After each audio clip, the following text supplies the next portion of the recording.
What's going on, everybody? This is an episode from the No Gimmicks Needed Wrestling podcast. Do you like podcasts and you want to see the full podcast?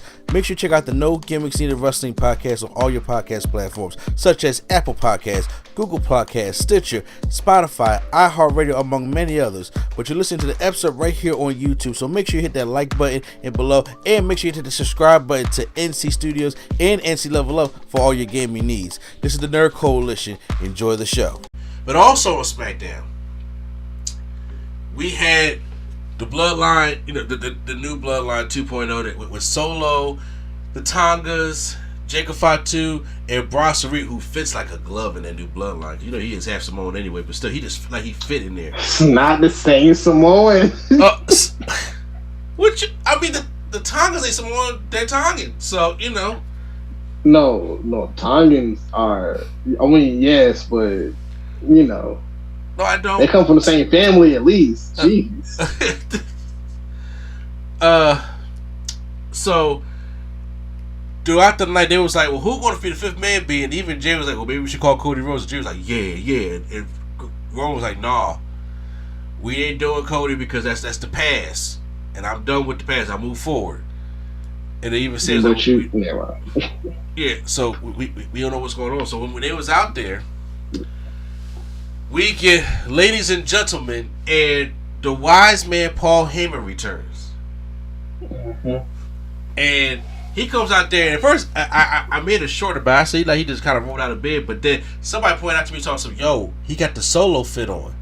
Did anybody peep that? And I was like, I did not until I looked back at it. I was like, yo. Yeah, I mean, I noticed he had on, the all black and red. He had the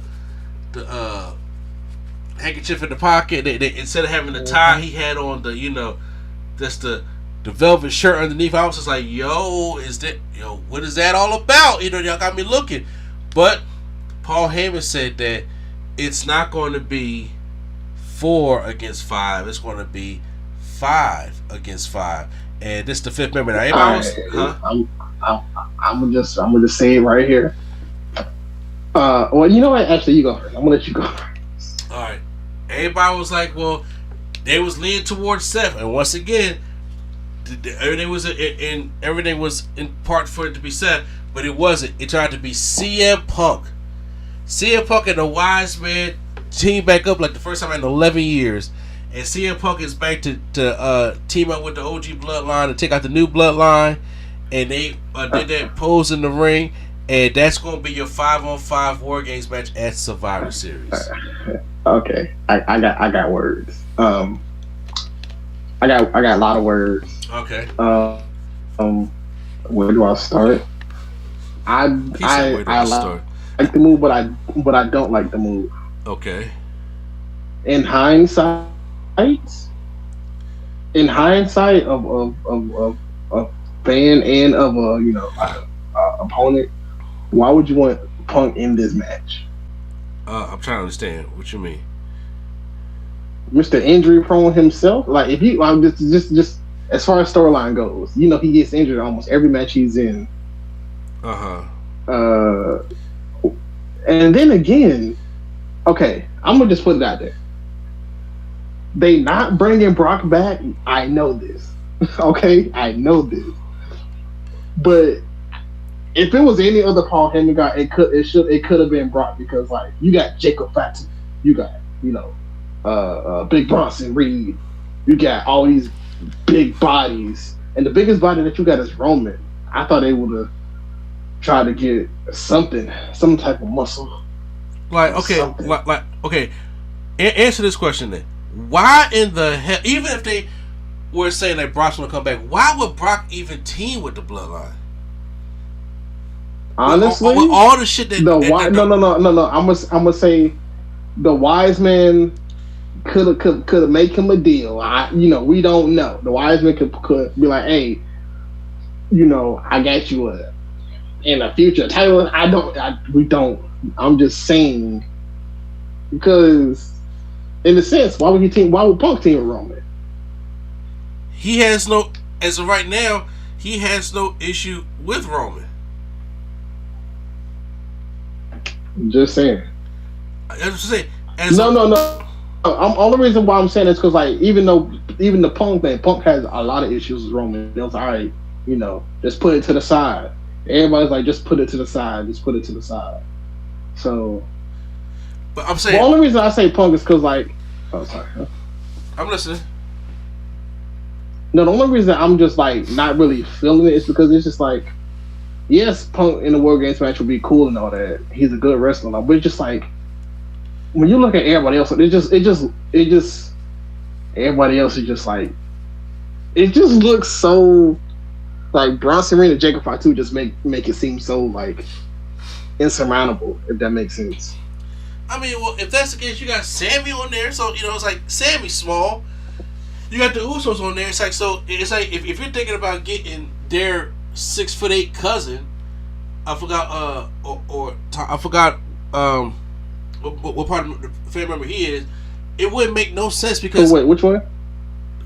Who's that 6'8" one? The very tall one. Oh, that's their brother, the Tonga. Yeah, exactly. Brother. You wouldn't go get their brother to join it because it wouldn't make no sense. No, I'm not saying get their brother. I'm just saying if I would have not got CM Punk. I understand, obviously, like Wiseman, it makes sense. I'm just saying, like, but I'm just saying about if they got Bronson Reed, I'm trying to get a big dude. That's all I'm saying. Like if I was a. But I'm saying, but also just getting a big dude wouldn't just always make sense because right now you gotta look at it from this perspective in wrestling. You get one of the hottest stars in the company. You can't get Cody right now. He's busy. Orton is injured. Remember, this is still SmackDown here. And it's like they tease Seth, but Seth's like, I'm not teaming with Roman. So, who's left? And then it's like, okay, if you want to get a big body, if you bring back Brock makes absolutely no sense because Brock does not work well with anybody else. And you might have Brock work with the entire bloodline that he destroyed. No, he's not doing that. But the biggest star that you got is CM Punk, who just came off a win in an awesome ass Hell in a Cell match with Drew McIntyre, which is credible. He still ain't get injured, so kudos, knock on wood to that. Oh, that could have been good too. Huh? That could have been good too. Yeah, but I'm just saying, but Drew McIntyre wouldn't make no sense. I'm saying like that wouldn't make no sense. But like, if we putting everything aside, we can find a way. They can find a way to. And once again, with CM Punk, there, it's the star power that's there, and it's CM fucking Punk. It's the main event, and that version of Bloodline is supposed to look more intimidating. Yeah. So and it ain't like CM Punk can't sit there and beat up Bronson Reed. It can't. That's what I'm saying. It's just like how they gonna overcome this. He can't pick him up for GTS. He ain't got to. He don't have to. They go probably give it that. Well, I'm just like, the what? I stopped myself. They probably gonna give him double Uso splashes or something like that. It's gonna still be like because I don't think Bronson Reed's gonna take the pin at all. I think all that's going right on Tagalo. All that. Yeah. And that's the only one he probably can't pick up. And other than that, he got everybody else. I mean, he can pick up Tom. I don't think they'll let him pick up Jacob Fatu though. I don't think they'll let him like get it off on Jacob. I mean, but he's credible enough to do it. You know what I'm saying? But once again, I think he'll do his best to. But to see a Jacob Fatu and CM Punk stare off, and besides, it ain't like CM Punk is probably going to be the second to last guy that could come in that matchup. Because Roman's going to be last. Oh well, yeah. Jay going to be first. Then it's going to be Sammy or Jimmy, and then it's going to be that. I think Sammy will be the middle, the third. Okay, well, look. Before we go on, you know what? Sorry. No, it's all good. But that's what happened on SmackDown. So right now, since next week is Thanksgiving, and most likely, we're going to be with our families and do all stuff like that. So Survivor Series is next Saturday. We're not going to have time to do another podcast before next Saturday. So we're going to have to give the predictions of Survivor Series right now. And right now, there's only 3 matches listed. I think that they're going to add a 4th because, once again, SmackDown was taped. So they're adding some things to it. So we're going to talk about little spoilers here. But I don't know what the 5th match is actually going to be. I know it ain't going to be Cody and Kevin because they're saying it for Saturday night's main event. They're saving the Women's United States Championship match for Saturday night's main event, and that's on December 14th. So we don't have that right now, but we do probably got 3 guaranteed. Probably a 4th one. Well, it's going to be a 4th one. I don't know if they're going to do a 5th one or not, or they just want this to be surrounded by the War Games matches. So why don't we give our predictions of what's going to happen so far first? Let's start with the rumor match, because Shinsuke Nakamura did come out to attack LA Knight, I believe, on the tape Smackdown. I didn't really get to see, fully what's happening with that one. But if they have the United States Championship matchup, LA Knight versus Shinsuke Nakamura, does LA Knight retain, or do they swerve and have Shinsuke win? Nah, LA Knight retains. Alright. That makes sense. Also, a singles match for the World Heavyweight Championship. Gunther taking on Damian Priest. It really should be a really good match.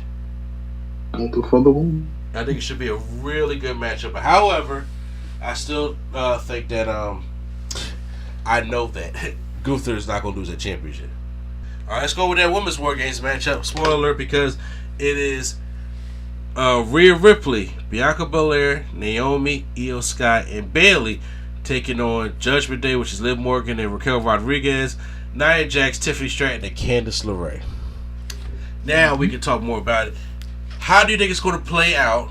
What team is going to win? Bianca and is it Tiffany? Or I can't remember. They're having an advantage match on SmackDown. Obviously, I didn't read all the spoilers, so I don't know what's going to happen. But most likely, the babyfaces never get the advantage because it makes no sense. So it's always going to be the heels. So yeah, pretty much. Yeah. How do you think this is going to work out? Because I really think that they're going to do some heavy storytelling in this matchup. I mean, I think the heels are going to win. I think so too. And I think so because Bianca is just not going to be able to get along with Bayley and Io. Yeah.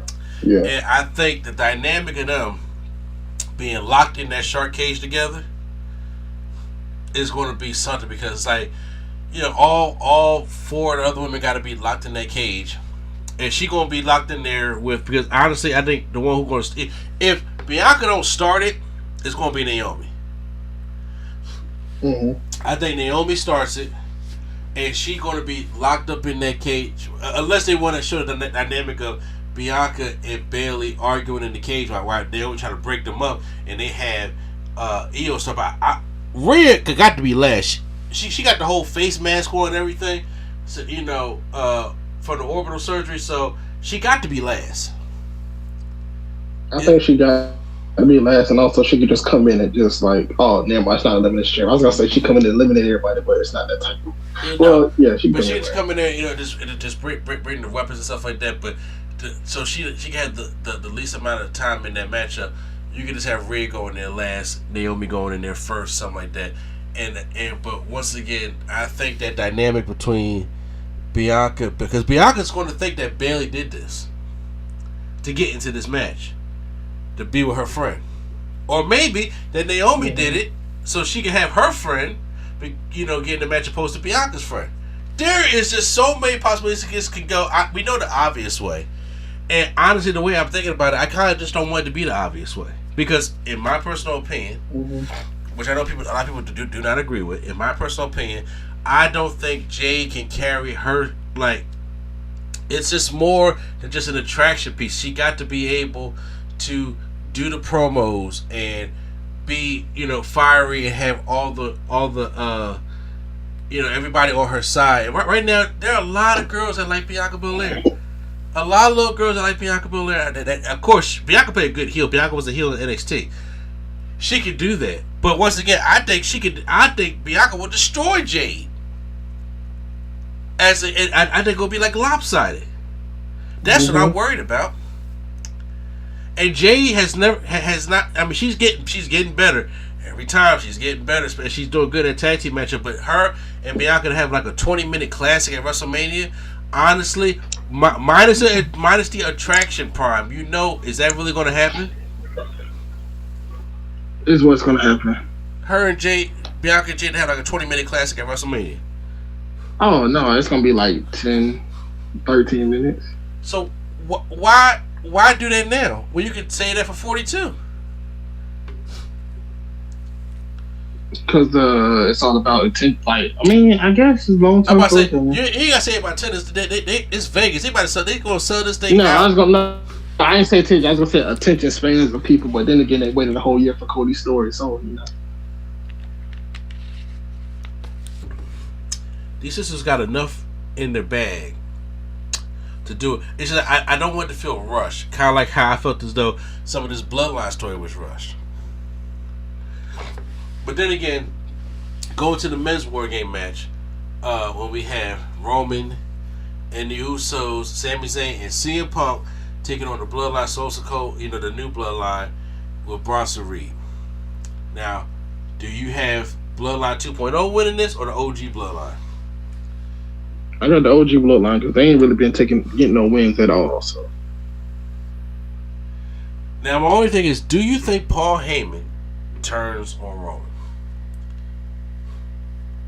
Like, where does this story lead to? I don't, because he got Roman and he got Punk though, so I don't know. He got what? He got Roman and Punk though, so I don't know.